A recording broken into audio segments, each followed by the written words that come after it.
millions of Americans are learning that their premiums are going to skyrocket in January, all because Republicans were happy to extend tax cuts for Amazon and Jeff Bezos, but not tax credits for families who are struggling to afford health care.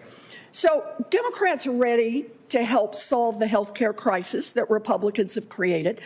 But right now, Donald Trump is evidently too busy trying to coat the Oval Office in gold leaf. So, Mr. Levitas, you have helped draft and implement health insurance policy. So tell me, how much more will families with ACA coverage have to pay in premiums next year? Welcome back to Hot News Today. So, we just got a clip of Senator Warren delivering one of their classic monologues, blaming President Donald Trump for every single problem under the sun, including the rising cost of healthcare. And trust me, the moment they started throwing around those giant numbers, the moment they started painting Trump as some cartoon villain trying to gold-plate the Oval Office, I already knew what kind of performance this was going to be. But here's the thing. This video is a perfect example of why so many Americans are tired of political theater. Warren talks a big game, but the reality is that President Trump has consistently pushed for market reforms, price transparency, and more competition. Actual solutions, not sound bites. And of course, they conveniently leave all of that out. We're going to break this entire thing down, point by point, and I'm going to show you exactly why this messaging is misleading and why President Trump's approach to healthcare isn't the villain story they're trying to sell. Before we get into it, do me a quick favor. Hit that like button, subscribe to Hot News Today, and turn on notifications so you never miss a breakdown like this. All right, let's roll the full video, and then we'll talk. Senator Warren. Thank you, Mr. Chairman. So let's face it, health care in America is already too expensive. We've got monthly premiums, deductibles, co-pays, co-insurance, surprise medical bills. Health care costs are crushing families. And health insurance next year will cost an average of $27,000 for a family of four. So Donald Trump ran for president saying he would lower costs on day one. And what has he done to help get health care costs under control? He worked with the Republicans in Congress to pass the big, beautiful bill, which rips away health coverage for 15 million people so that he could pay for tax increases or tax cuts for billionaires and giant corporations. And this month, millions of Americans are learning that their premiums are going to skyrocket in January, all because Republicans were happy to extend tax cuts for Amazon and Jeff Bezos, but not tax credits for families who are struggling to afford health care. So Democrats are ready to help solve the health care crisis that Republicans have created. But right now, Donald Trump is evidently too busy trying to coat the Oval Office in gold leaf.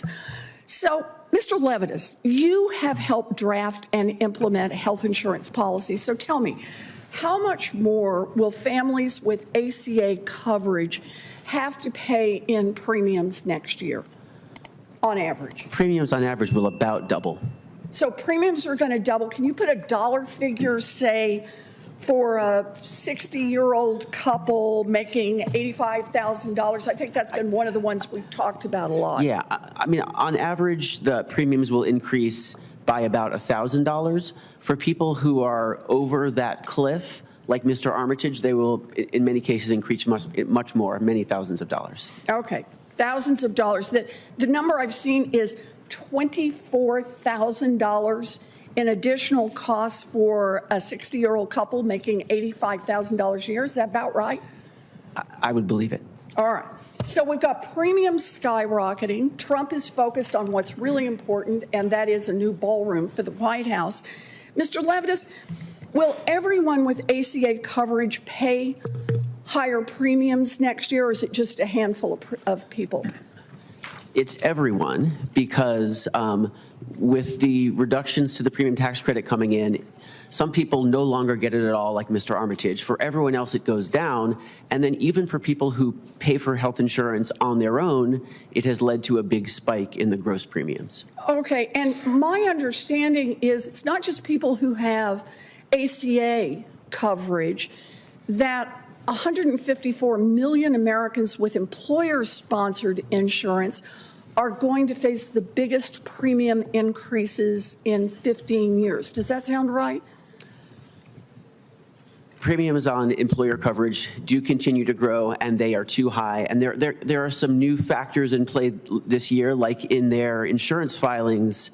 There's been a lot of talk about the tariffs and how that has increased cost for certain inputs and how that has flowed through to all insurance. So yes, not just. So it's going up for everyone.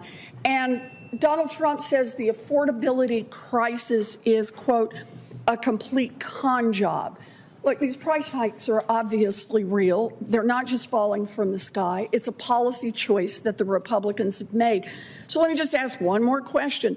Mr. Levitas, if we permanently extended the ACA tax credits that lower the cost of health insurance, how much money would Americans save just next year alone?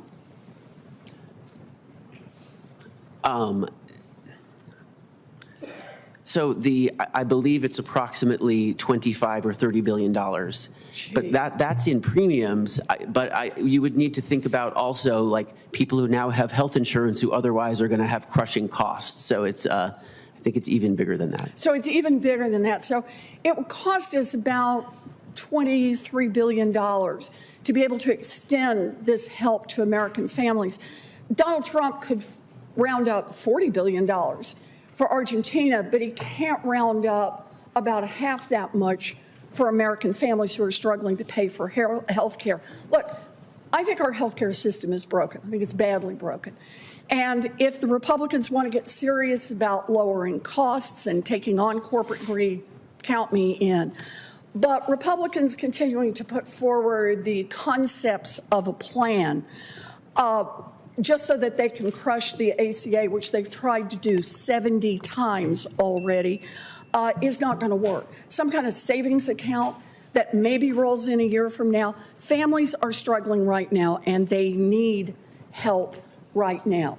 And Donald Trump may be absorbed on having bulldozers tear down the East Wing and put up a new ballroom, but American families are facing real cost increases, and it's time for Congress to respond. Thank you, Mr. Chairman. Thank you. Senator Marshall. Okay, now that we've watched the full thing, let's get into what's really going on here. First off, Senator Warren spent the entire segment dumping every healthcare problem in America onto President Trump, as if the system wasn't already broken decades before they even came down that escalator in 2015. Rising premiums? Families struggling? None of that started yesterday. These are systemic failures built up over years of bureaucracy, lobbying, and government red tape. Now, they say President Trump wanted to rip coverage away from 15 million people.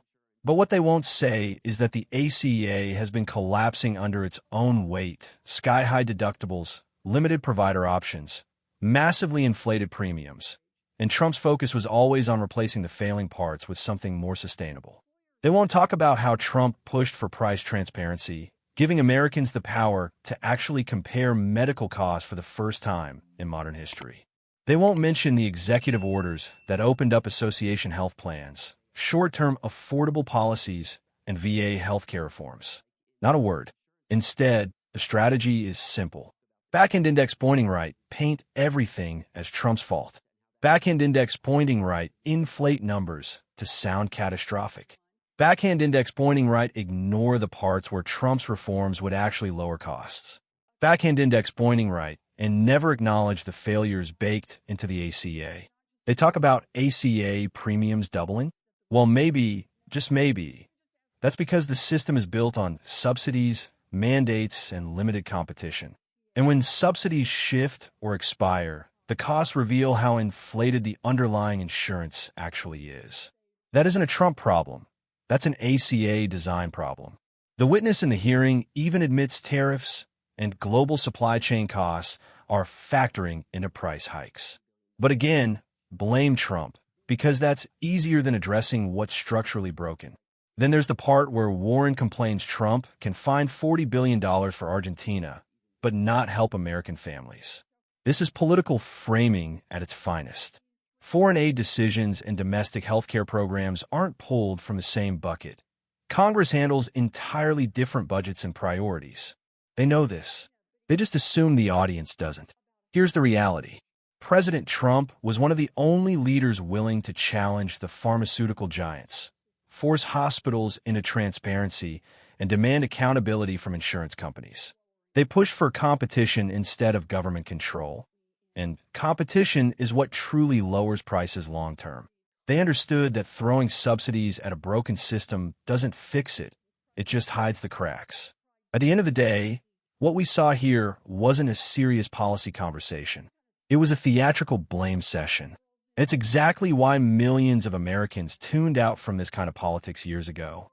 If we want a healthcare system that actually works, we need reforms driven by innovation, competition, and accountability, not grandstanding hearings that pretend one person broke the system and one political party can magically fix it overnight. And that's my take.